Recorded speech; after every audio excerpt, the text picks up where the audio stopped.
Deixa eu te contar uma história que até hoje me dá calafrio só de lembrar.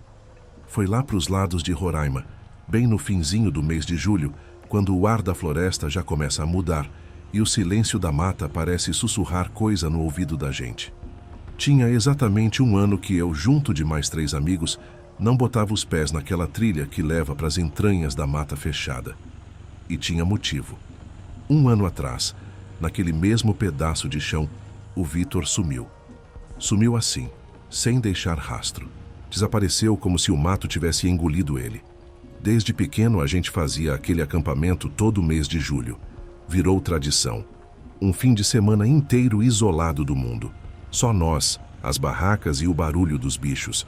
Mas depois daquele sumiço, tudo mudou. O Vitor era o mais animado da turma.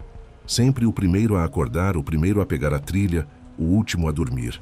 No último dia do acampamento do ano passado, ele disse que ia até o rio. Uma caminhada de uns 15 minutos. E nunca mais voltou. A gente achou que era mais uma das aventuras dele. Mas as horas passaram e nada. Chamamos, gritamos, procuramos, nada. Veio polícia, helicóptero, cachorro farejador e nenhum sinal do cara, como se tivesse virado vento. Esse ano, só eu, o Léo, a Camila e a Ana topamos voltar. Os outros desistiram. Não culpo. Aquilo ali tinha um peso que nem o tempo conseguia aliviar. A estrada até lá era a mesma de sempre. Ruim, esburacada, cercada de verde por todo lado e um silêncio pesado dentro do carro. Quando a gente finalmente chegou, já era meio da manhã. O lugar parecia igual, mas diferente ao mesmo tempo. A clareira onde a gente sempre armava as barracas ainda estava lá, mas parecia menor, mais abafada. Montamos o acampamento com aquele cuidado de quem não quer falar demais. Ninguém tocava no nome do Vitor, mas todo mundo pensava nele. Era impossível não lembrar. E naquela noite a gente ia fazer uma fogueira. Não uma qualquer, mas uma de homenagem. Um jeito de tentar deixar o passado quieto, dar um ponto final naquela história que nunca teve explicação. Durante a tarde, a gente andou pela trilha curta, preparou comida, riu meio forçado. Fingimos que estava tudo bem, mas não estava. O Vitor fazia falta ali. E o mato parecia mais escuro, mais fechado, como se estivesse respirando. O sol foi baixando devagar, e a hora da fogueira chegou. O Léo trouxe uns galhos secos, a Ana mexia no celular mesmo sabendo que não pegava sinal, e a Camila... a Camila trouxe um negócio que ninguém esperava. O boné velho do Vitor. Aquele mesmo boné desbotado com o símbolo do time dele. Aquele que ele usava em todo o acampamento. "Vamos jogar isso na fogueira", ela disse, a voz embargada. Aquilo era como jogar o coração no fogo. Todo mundo ficou em silêncio. Eu senti um nó no estômago. Léo começou a empilhar os galhos, eu fiquei olhando o mato, e a Ana já estava com os olhos marejados. O céu escureceu de vez. O Léo acendeu o fósforo, e o fogo começou. As chamas subiram rápido. O álcool gel ajudou. E a noite, meu amigo? A noite caiu feito manto grosso. Só a luz da fogueira iluminava nossos rostos. Camila ficou segurando o boné por um tempo. O olhar dela estava perdido no fogo. Então, devagar, ela disse: "Tá na hora." Levantou, caminhou até a fogueira e jogou o boné no centro da chama. O fogo engoliu ele num instante. E aí foi que tudo mudou.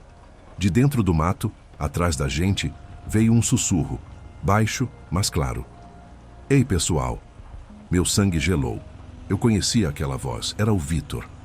Na hora que aquela voz saiu do mato dizendo "Ei, pessoal", parece que o tempo parou. O Léo deu um pulo como se tivesse levado um choque. A Camila tapou a boca com as 2 mãos, os olhos arregalados. E a Ana deixou o celular cair no chão, que fez um estalo seco nas pedras da clareira. E eu só fiquei ali, congelado. Coração batendo tão alto que parecia que ia saltar para fora do peito. E então a voz veio de novo, mais clara, mais próxima. Sou eu, o Vitor. As chamas da fogueira tremularam como se o próprio fogo tivesse sentido medo. O mato ali atrás se moveu. Devagar, a silhueta de alguém apareceu por entre os troncos. Era ele. Quer dizer, parecia ele. Tinha a mesma altura, o mesmo andar, a mesma roupa. Camiseta preta, calça jeans, tênis sujo e na cabeça, para deixar tudo ainda mais errado, o boné que a gente tinha acabado de ver virando cinza no meio da fogueira. Igualzinho, com a aba torta e tudo. Aquilo não fazia o menor sentido. Mas olha, naquele momento ninguém conseguiu dizer nada, nenhum oi.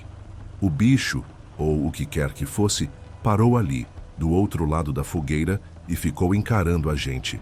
O rosto dele estava meio encoberto pela sombra das árvores e a luz tremeluzente do fogo. Mas a voz era dele. Por que vocês demoraram tanto para voltar? A frase veio seca, cortante. E foi aí que a gente entendeu. Aquele ali não era o Vitor. O jeito de falar era parecido, mas tinha uma coisa estranha na entonação. Não era só saudade. Era zombaria. Era como se ele tivesse rindo da nossa dor. Léo deu 2 passos para trás, puxando a Ana pelo braço. Isso não é o Vitor, ele sussurrou. A Camila começou a tremer. Eu continuei parado, mas meu corpo inteiro gritava para correr. Só que os pés pareciam grudados no chão. E então, o tal do Vitor avançou um passo. A luz da fogueira bateu mais forte no rosto dele. E foi quando tudo ficou claro. Não era o rosto do nosso amigo. Era parecido, quase igual. Mas os olhos... Ah, meu amigo, os olhos entregavam. Não tinham vida. Era um buraco escuro, sem brilho. Um vazio que parecia puxar a gente para dentro.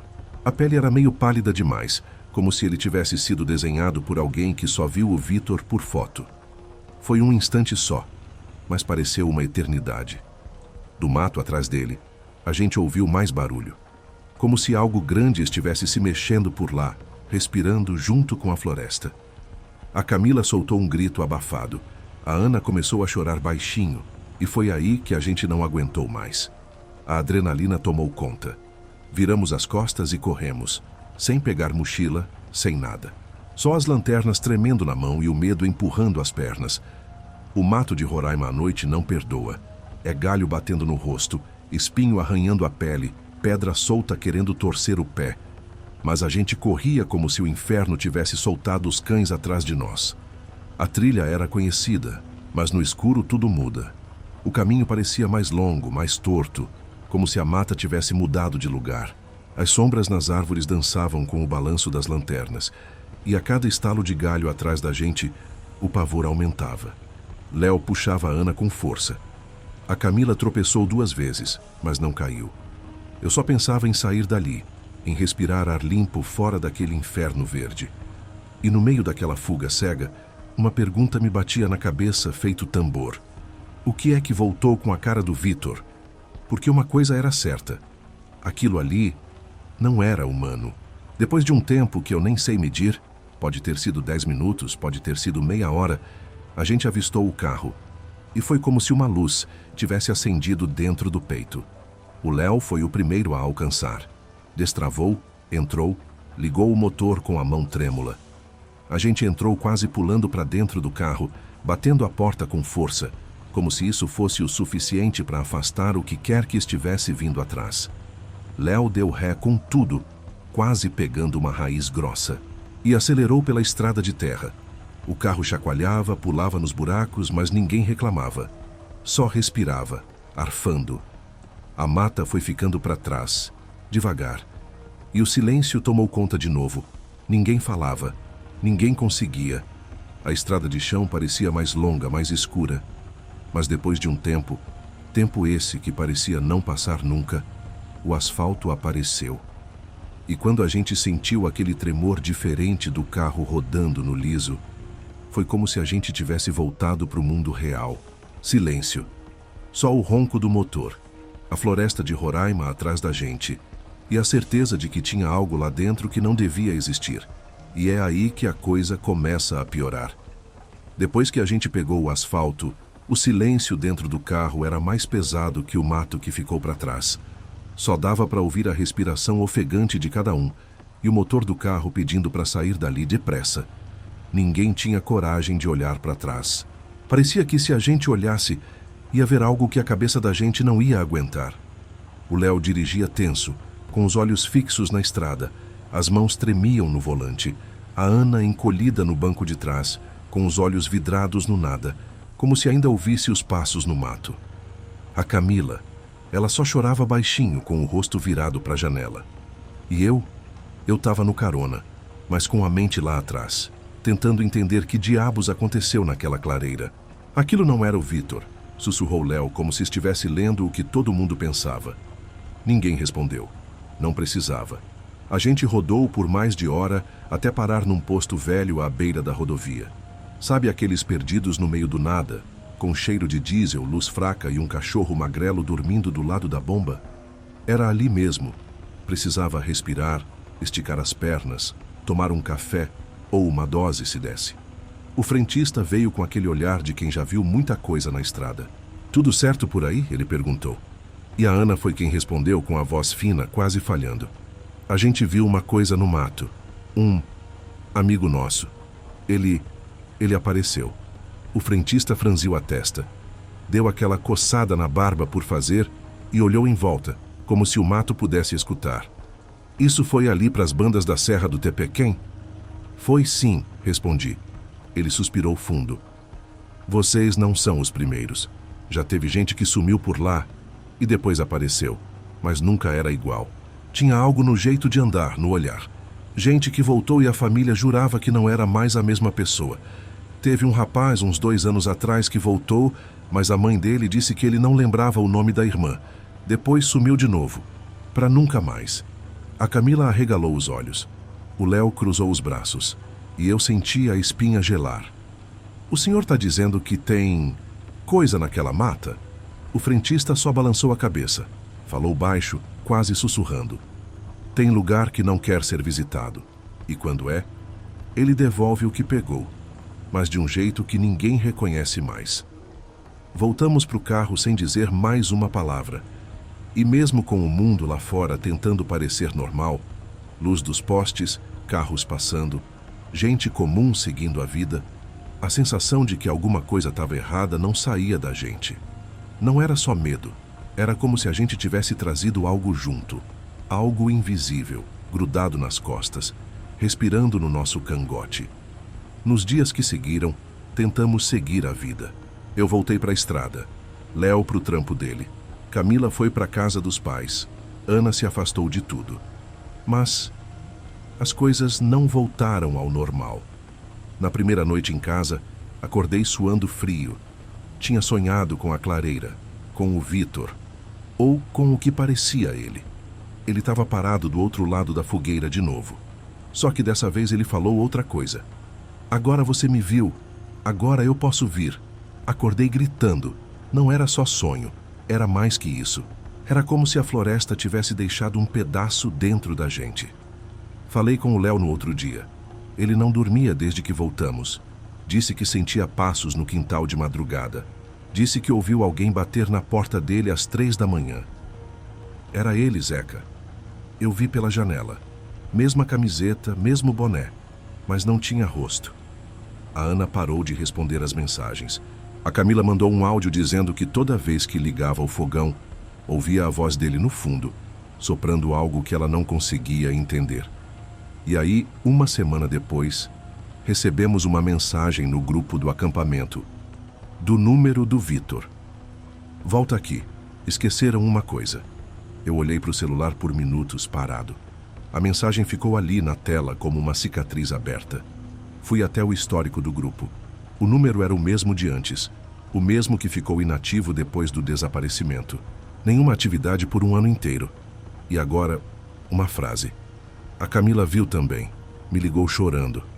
O Léo mandou áudio, desesperado, dizendo que o número tinha feito ligação perdida para ele às 2 da manhã. 3 toques. E silêncio. Nesse ponto, a gente já não sabia mais o que era real. Será que a floresta tinha puxado a alma dele e deixado uma casca no lugar? Será que existe mesmo lugar que guarda a gente e depois devolve como espelho quebrado? Ou será que o que sumiu naquela trilha foi a gente? Depois daquela mensagem, as coisas degringolaram de vez. O número do Vitor passou a mandar áudio, sempre no mesmo horário, 2 da manhã. Mas era só silêncio, seguido de um chiado, como de vento passando entre árvores grossas. Um dia, a Camila teve coragem de escutar até o fim e me contou.